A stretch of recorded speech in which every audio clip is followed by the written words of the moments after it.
गांव के किनारे बसे एक छोटे से खेत में रामू नाम का एक किसान रहता था। रामू की मेहनत और लगन पूरे गांव में मशहूर थी। उसकी कड़ी मेहनत का हर कोई सम्मान करता था। रामू का सपना था कि उसका खेत हर साल अच्छी फसल दे और उसके परिवार की हर जरूरत पूरी हो सके। रामू के परिवार में उसकी पत्नी सीता भी थी। सीता भी बहुत मेहनती और समझदार थी। वह रामू का हर कदम पर साथ देती थी।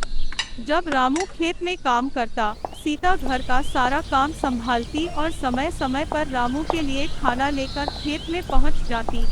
उनकी जोड़ी एक मिसाल थी।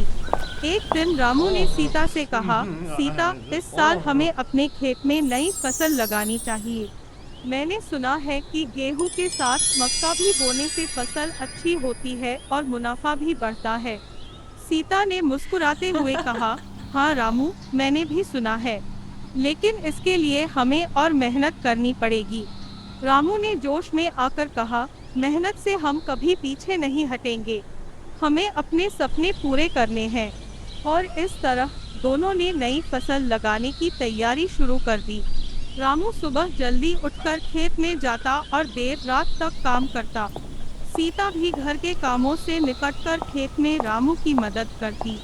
कई महीनों की कड़ी मेहनत के बाद उनके खेत में फसल लहराने लगी।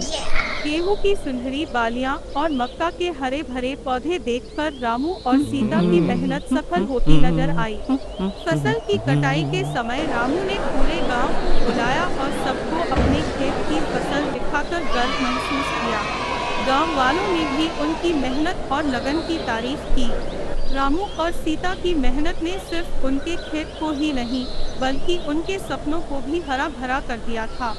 उनकी कहानी पूरे गांव में प्रेरणा बन गई। इस तरह रामू और सीता की मेहनत और एकता ने साबित कर दिया कि कड़ी मेहनत और समर्पण से कोई भी सपना पूरा किया जा सकता है।